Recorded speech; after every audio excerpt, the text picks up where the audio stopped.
the stuff out of our lives so that we can enjoy life. Stuff does not necessarily make us happy, but it's the people. We are talking about PTSD, and Jane, I can tell you, I can recall being in the middle. I'm a minister, so I can recall being in the middle of a prayer circle, and I'm actually praying, and then rounds just start flying overhead. And I couldn't even express my own emotions.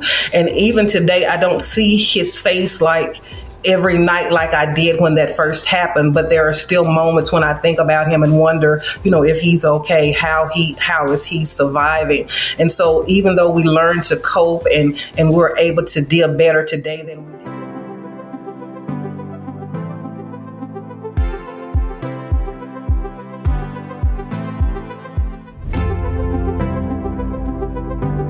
Welcome to the Unfiltered Minds Podcast, the only culturally diverse podcast where we discuss ways to destigmatize mental health, as well as promote self-seeking behaviors amongst our youth and family members struggling with ADHD or depression.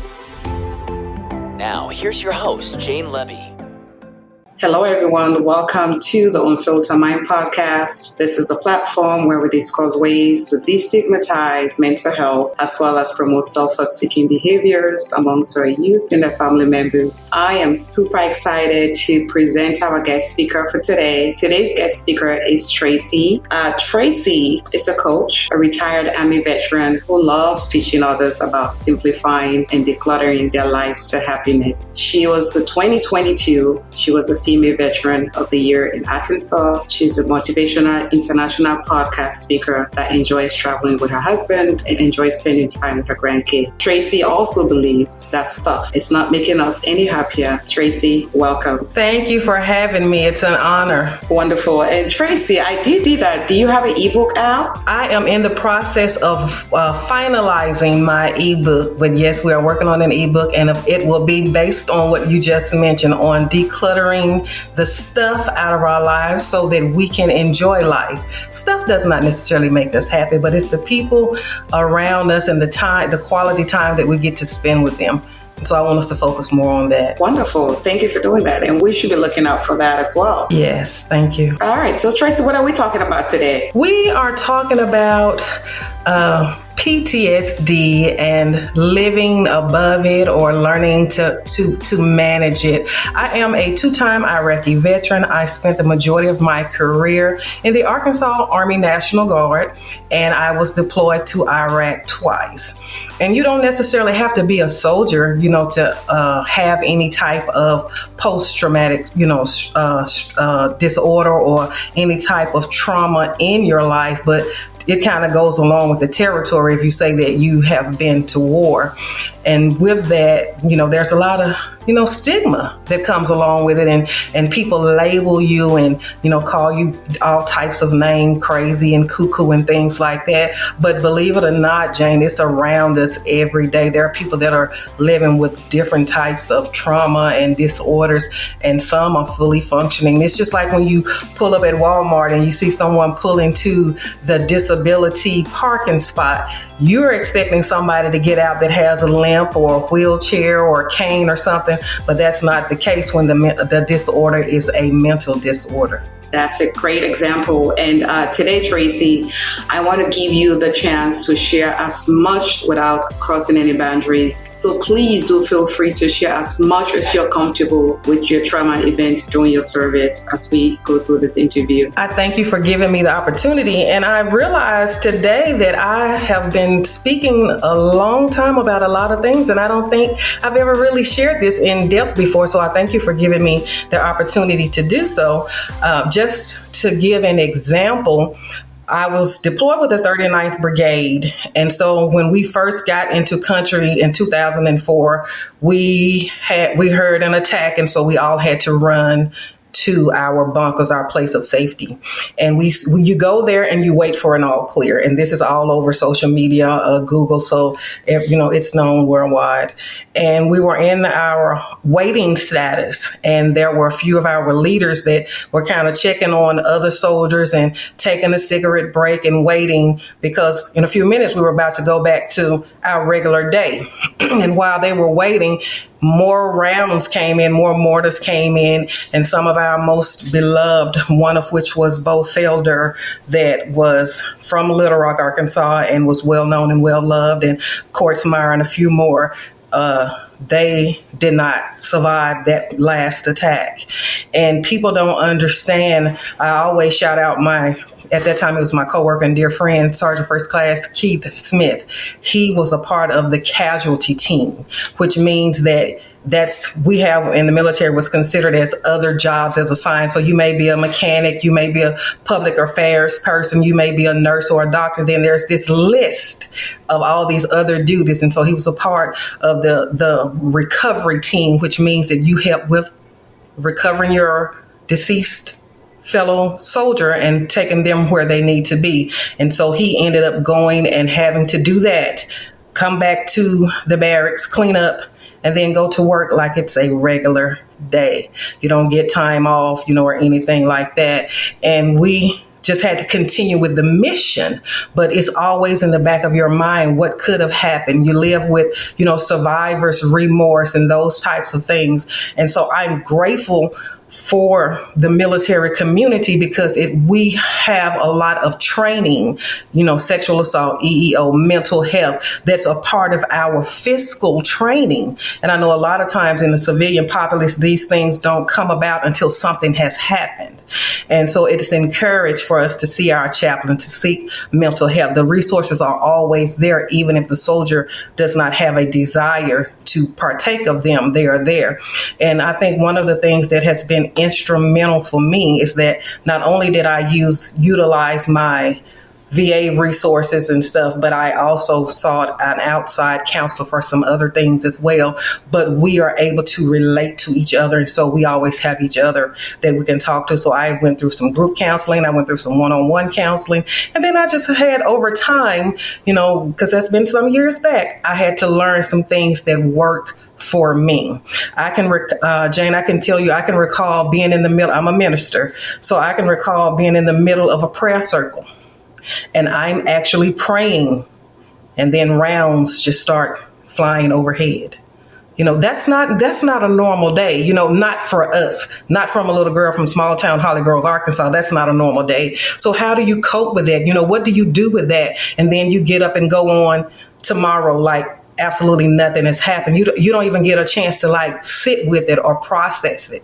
And so people are like, oh, they're crazy. I've even had people say, well, people go to the military because that's for people that they can't make it in the civilian world and it's a cop out.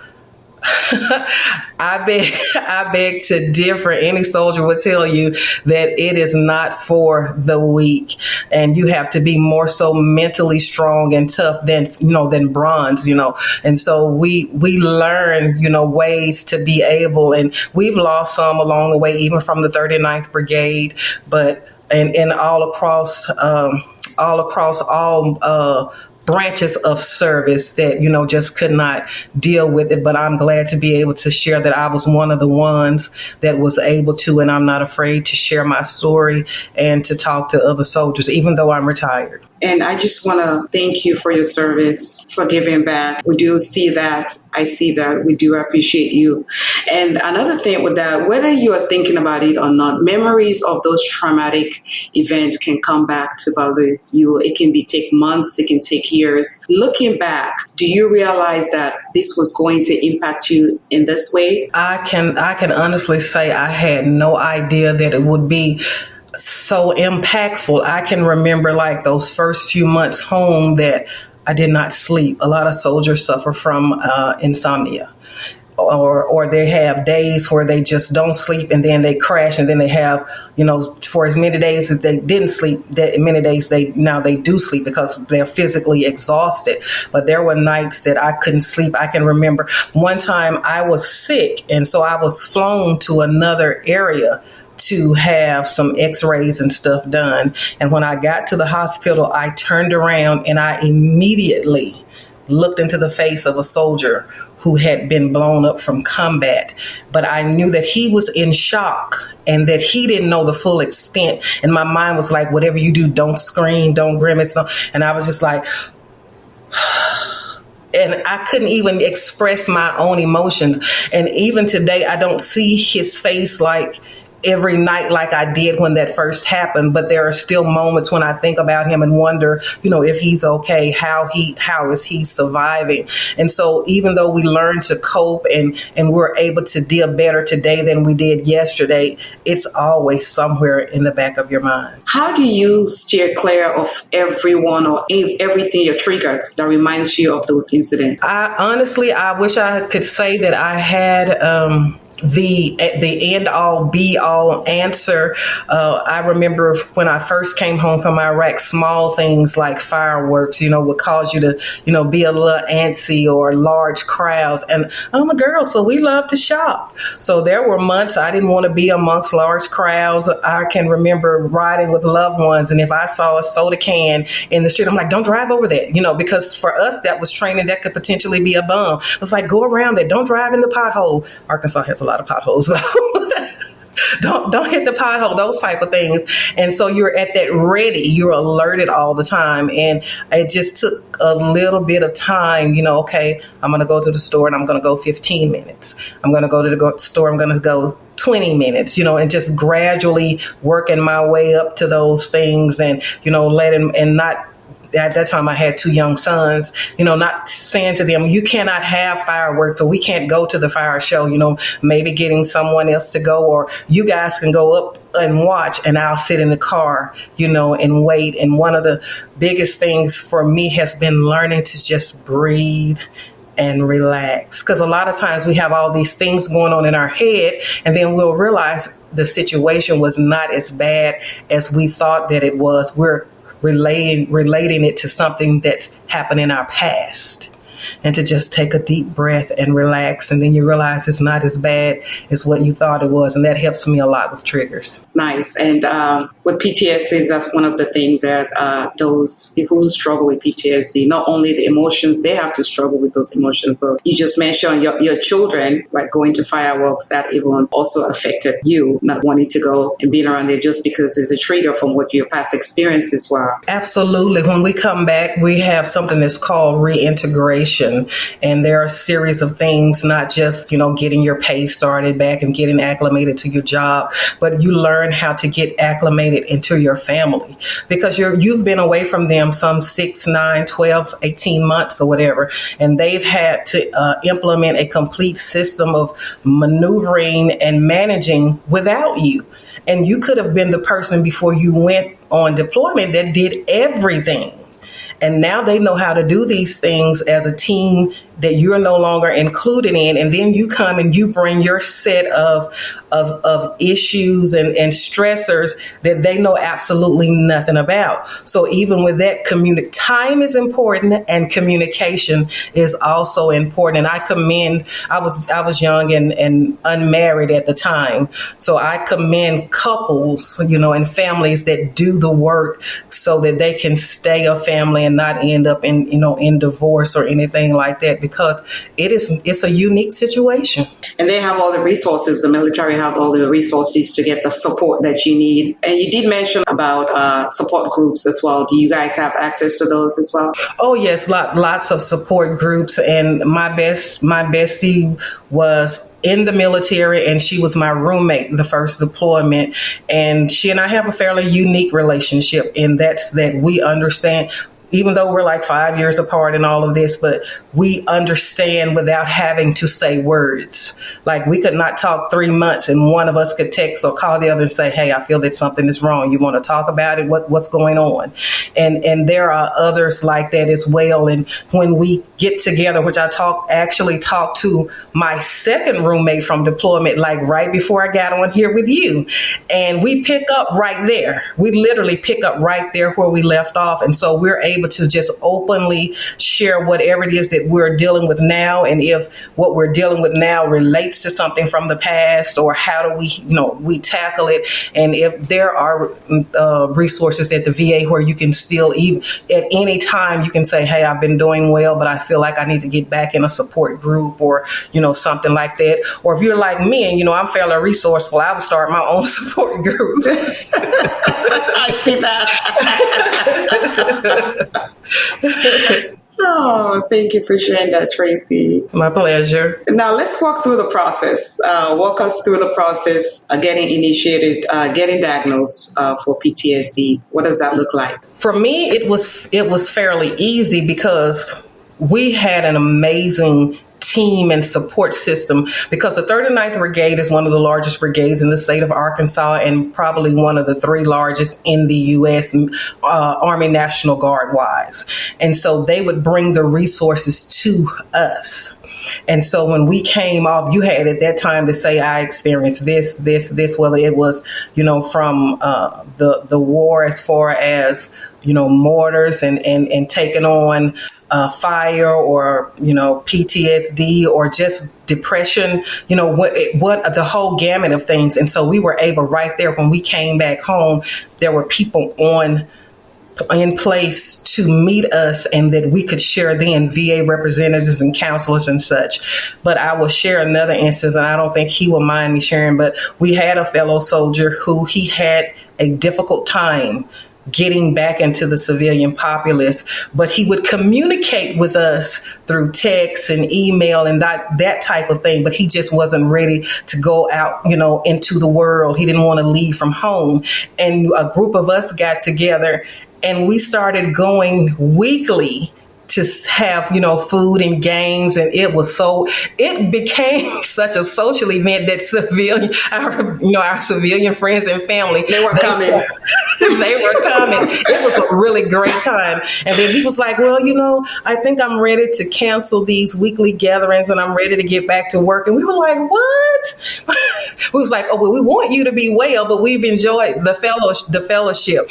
But that's the type of thing we've had. I've even had a dear friend that someone else called me. I'm kind of like the mother hen. Wherever you find me, I'm the mama, even when I was 19 years old, so nothing has changed. And they were like, he's having a hard time and we think that he needs to go seek some treatment. And they will call and I will either talk to them, or if I have to go, I will go. And so I've had to learn to heal quickly, because there's always going to be, that's the leader and the mama in me. And I know I'm going to always have to be ready for them. And so I sit with whatever my issue is, I acknowledge it, and then I get in and do the work. And I think because I'm so willing to do that, it makes it easier for me to share. And I won't say convince, encourage other soldiers and friends and family members to seek whatever help they need for them. But you can go, as far as soldiers, you can go to any VA through the ER. You don't have to wait to have an appointment, because let's be honest, there are a lot of soldiers in the world. So the VA has its hands full, but you can go through, call 911, call the operator, or go straight to the ER and say, hey, I'm having some moments. And believe it or not, if I went in right today, just to say, if I went to get my blood pressure checked, there's a series of questions they ask, and PTSD is in that series of questions. So even though I went for this, they're still going to ask. And if I say, well, today I'm not feeling my best and I think I could use a little help, they stop. If that other appointment is not life-threatening, they will stop that to take care of my mental well-being. And so I'm grateful for that. Very grateful. Yes. It's always nice to have access to those resources, and not only have access to those resources, to know that you can use them when need be. Now, you mentioned a little bit about that. You touched base on that. Let's talk about the PTSD and your relationships. It's kind of emotionally numbing with PTSD, where people are around, you feel like you're physically there, but you're emotionally not there. What are some strategies for kids? Because you did mention that you have children. What are some strategies that you put in place for your kids to cope with that? One of my biggest strategies was my support system. And I'll go back to my friend, and her name is Angela Cornice-Powell, so I can say that. She has and always has been and probably always will be my biggest support system when it comes to my boys, which they're adults now, thank God. But having that in place, and then my mom was instrumental in making sure that I had time. If I needed time to process, and especially to do that de-stressor, at that time. And I've always done my best to be open and honest with my children if I had the words to articulate it, and to say, well, you guys know I went to war and I experienced these, as much as I could tell them without traumatizing them. And I've experienced these things. And so sometimes I will have appointments and counseling sessions. Sometimes I will not feel like taking you to the movies, but that does not mean that you can't go, or I may tell you we can't go on Friday because I've got to get myself together to take you on Saturday, and to just be able to talk. And of course, then we could get pamphlets and books and stuff, and there were videos that they could watch to kind of help them understand. And they had other children who they were friends with that were also, their parents were also in the military. So they also have that kind of support group, people that they can relate to. Yes. To this day, some of them are still friends as well, even though they may have moved away. Oh, thank you so much for sharing that. Moving along, what treatment plan did you find most effective for you? What is the goal for PTSD, doing the treatment plan for PTSD? Because the traumatic event are going to be a lifelong. Lifelong, absolutely. Believe it or not, I personally didn't care for the clinical group sessions. I think, and even though we were soldiers from different branches, I think I worked better with one-on-one. I did one-on-one clinical, and then with group settings where, like, when we got together over the friend's house and we were all from the same units or the same brigade. So when we discussed a particular thing, we could relate, even though we can still relate, but we all experienced that particular thing. And just being able to talk it out and to sit with those feelings. And, you know, it's important to have your have what you say and how you feel validated. Because a lot of times when people cannot relate to that, then they'll be like, oh, that's nothing. And then you can say, you know, I was really scared on, you know, October or whatever, when this happened. And they can say, oh, yes, I'll never forget that because I was scared too. And I was so glad we were able to have time to, you know, de-stress and to talk about it or whatever. And so I'm a talker, as you can tell. And so that always helped. And then the other thing that has been cathartic is that sometimes I've got pen and pad and sat down and wrote about my experience and, you know, come back and read it and then, you know, burned it or whatever it was that was therapeutic for me. And I'll share this, even when I could not sleep, there was one time like I said, I was kind of having the nightmares and I was actually prescribed medication, but we did not work together too well. And one of the things about me is that I'm always upfront with my doctors, that I use alternative methods as well as whatever is prescribed. And I've been fortunate to have two wonderful doctors when it comes to that. And so I had to do things like melatonin and ashwagandha so that I could, you know, rest. Because if your brain does not get any rest, then you can't combat whatever that stress is you're dealing with. You said it, that rest. For me, I need about 6 hours of sleep to function. So I can only imagine going long period of time without having that sleep. Can be really restless. You mentioned something about your mental health with sleep. What habits or structures do you currently have in place to take care of your mental health in general? Right now, I love walking. Last year, I think I did the 100-mile challenge like 3 times last summer. So congratulations. Thank you. Weather here in Arkansas has been a little iffy this year, so I have not been able to just get out there and do it like I really want to. But at the height of the pandemic, I got into decluttering. And I think my thing is I just have to stay busy. And so I got into decluttering. I ended up running across this class and I was so just in love with it. I took like a week course in like one day. I liked it that much. And since then I've like decluttered my whole home because we were spending so much time at home. And if you know about being deployed, we're already living in like little cubicles and things like that. So now I find myself like, I can't go out. If I do, I have to wear a mask and I have to do this. And then, you know, at one point in time, it was changing from week to week. And that in itself can be frustrating. And so I got into decluttering and now I have my own group and I'm writing about it and I'm sharing about it, because what people may not realize is that how our homes are a lot of times has a lot to do with how we are on the inside and the things that we are dealing with. And he's not here, but my husband even had a family member that was on Hoarders, not to segue too much, that was on Hoarders some years ago. And at the crux of that is that she had lost her son and her husband. And so that was just grief on top of grief on top of grief. And then when you have people in your life that help, like I mentioned before, that help manage some of those things, it can become overwhelming. That's a word I do not like. It can become overwhelming, and she had just kind of let things go. And we'll see that in our homes and, how we deal with other situations in life. And I'm just one of those that even if it's bad, I just believe in tackling that thing head on. You mentioned that about decluttering. I went snooping around a bit on your Facebook page and social media. You said, I'm going to read some of the stuff I saw you wrote. You said, stuff is not making us any happier. Let's talk about your ebook. And then another quote said, happiness is not finding stuff. All of our possessions are not giving us happiness. Unhappy people believe they feel there is always something else they should acquire. Yes. And that's the crazy thing about the pursuit of happiness. It's the pursuit, which means you will always be pursuing a thing. And when we stop, I just recently released a journal, and it's called the Gratitude Journal. And inside it says, hunt the good stuff. And that was something that was taught to us in the military. And hunt the good stuff means some days you may have to dig down just a little bit deeper to find it, but it is there. And so that was one of the things about the Gratitude Journal is we can always find something to be thankful and to be grateful for. And that's not always in stuff.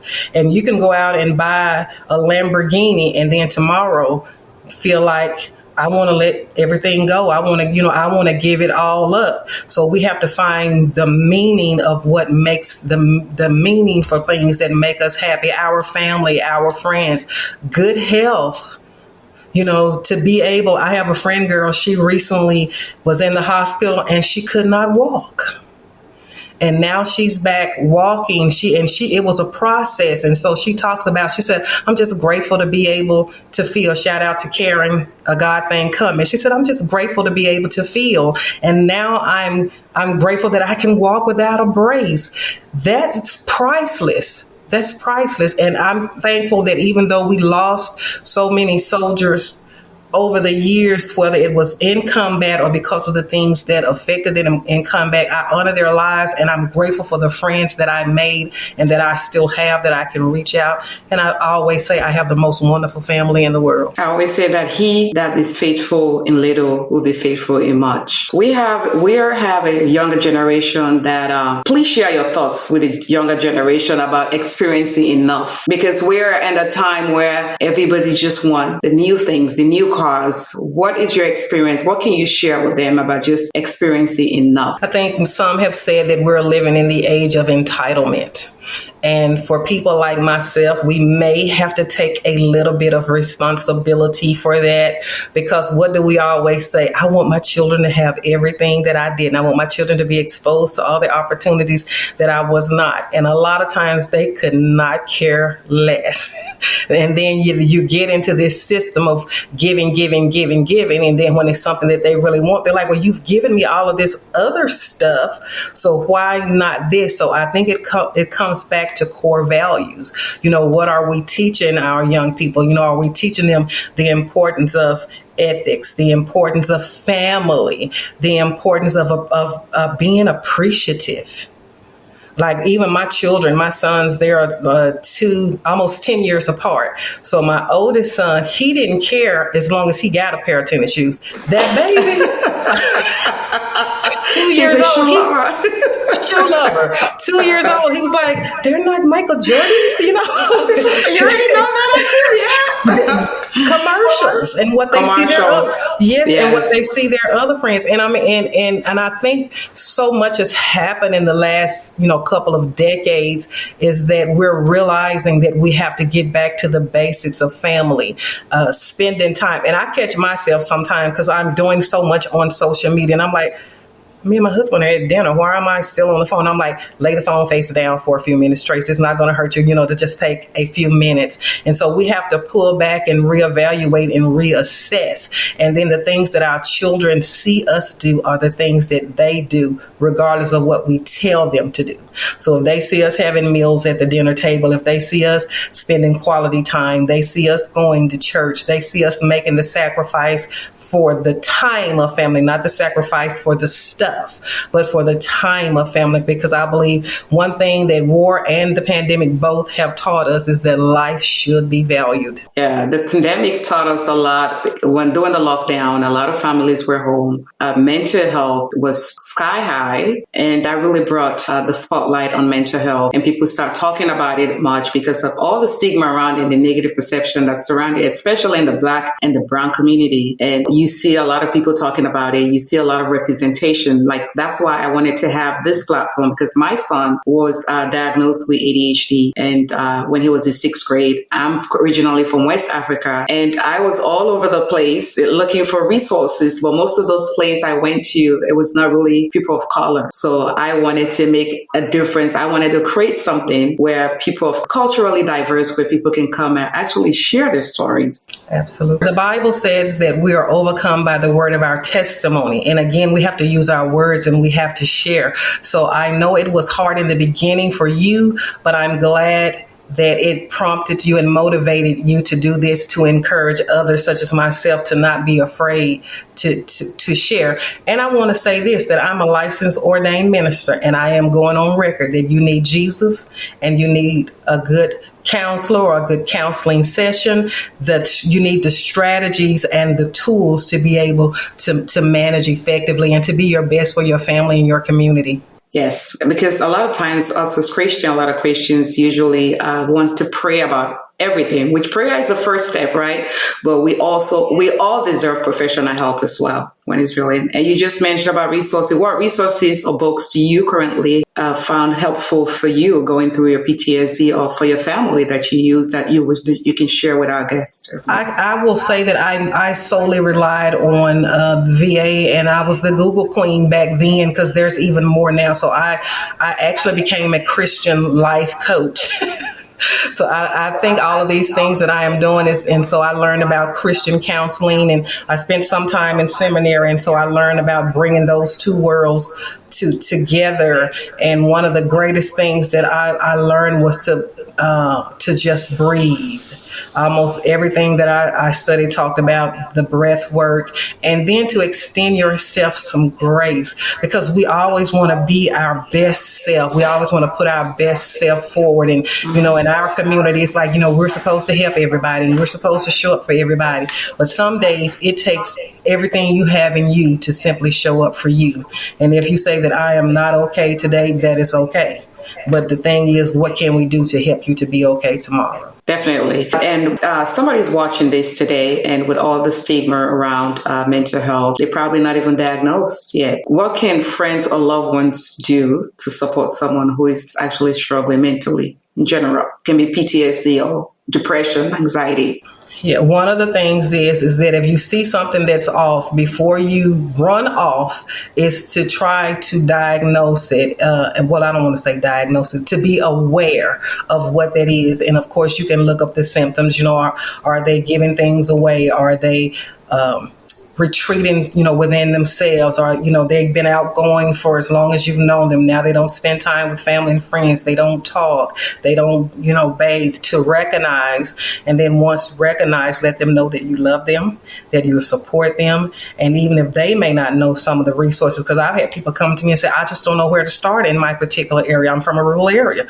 I don't know where to start. And if I have to go somewhere, it's, so many miles away. And I will tell you this, now that I'm thinking about it, you can now call, I think it's 988 if I'm not mistaken. Look it up because I want to give the right information. And it was the very day that it was launched. And this is a number that you just basically call and say, I need some help. It's a hotline. And you just dial 988. The very first day it was launched, I ended up having to use it. I'm a part of a group called Black Women Who Love Outdoor Living Spaces. And inside that group is a small entity of us that have prayer every single morning. And one morning, a young lady got on and was like, I just feel like giving up today. I don't know what to do. I feel like giving up. And they were like, Tracy, can you please do something? And someone got in the comments and said, by the way, do you know that this was just released? And we were able to get that to her, and she was able to talk to someone immediately. And then I know that was God, because I didn't even know that it even existed. And so we were able to get her over to that resource and then kind of stick with her, like every couple of days, because you don't want to crowd people, but you want people to know that you care about them and that their life has value and that they matter. And to be able to talk to her, weeks, like check on her once a week, twice a week, or whatever, until she was able to say, I'm fine and I really appreciate you guys. But she said something just led her into that group that day and gave her the courage to say that, to type it in the chat. That was God right there. And somebody's watching this. This is the last question I have for you. Somebody's watching this, and Tracy, they want to get in contact with you. How can they find you? What services do you provide? You just mentioned you also do coaching, right? Yes. What I do is I do empowerment life coaching, and it's been predominantly for women, but I am open, and my husband is also a bishop, so I am open. So I'm not turning any men away or anything like that. But as I stated earlier, we do so much supporting our family, our jobs, our communities, that a lot of times we feel like we get lost in the shuffle, we lose ourselves. And so one of the things I do is to kind of help us to find our way back. I have talked to women in the past and say, I just don't have enough time in the day for me. I don't even have time to read a good book, or, to do my nails, or, to give myself a mani-pedi. And that's kind of another reason why I love decluttering so much, because it kind of helps to take away some of the responsibilities, or to incorporate tools that will be able to help us, because ultimately our time should not be spent in things. It should not be spent in work. It should not be spent in cleaning our home. It should be spent with our family and friends. And so they can find me on almost all social media platforms under my whole name, Tracy Onassis Hayes, just as you see it here, on LinkedIn, Snapchat, whatever young people use. I use whatever tool they want to communicate with me. So that's why I pretty much have everything: Facebook, Instagram, Twitter, YouTube. I don't have a YouTube. Well, I do, but I don't use my YouTube. That's the only one I don't use. But everything else, I use it, and it's under this name. And if you inbox me, you will get me, not somebody else. You will get me. Thank you for sharing that. And Tracy, on behalf of the Unfiltered Mind podcast, we want to amazingly thank you for your time and for sharing your story. And we hope that our viewers and our listeners will resonate with what you have shared today, and just give them some hope to strive to be the best version of themselves. Thank you so very much. Thank you. I thank you for allowing me to come and to share my story, and keep up the good work. Thank you, Tracy. I'm going to stop this and I'm going to come talk to you. Okay, great. Thank you for listening to Unfiltered Minds Podcast. If you love what you're learning on our podcast, we ask that you please join the Unfiltered Minds community by subscribing and sharing our podcast on YouTube. Or you can listen on Apple Podcasts, Google Podcasts, and Spotify. Our dedicated team of ADHD coaches are committed to making a positive impact on the lives of our listeners. Through our thought-provoking podcast, we offer valuable resources, PBT training for ADHD, and a supportive community that understands the journey of mental health challenges. Also, you can visit our website at theunfilteredminds.com, where you can sign up to be a guest on our podcast, as well as sign up for our 8-week parent behavior training course on ADHD.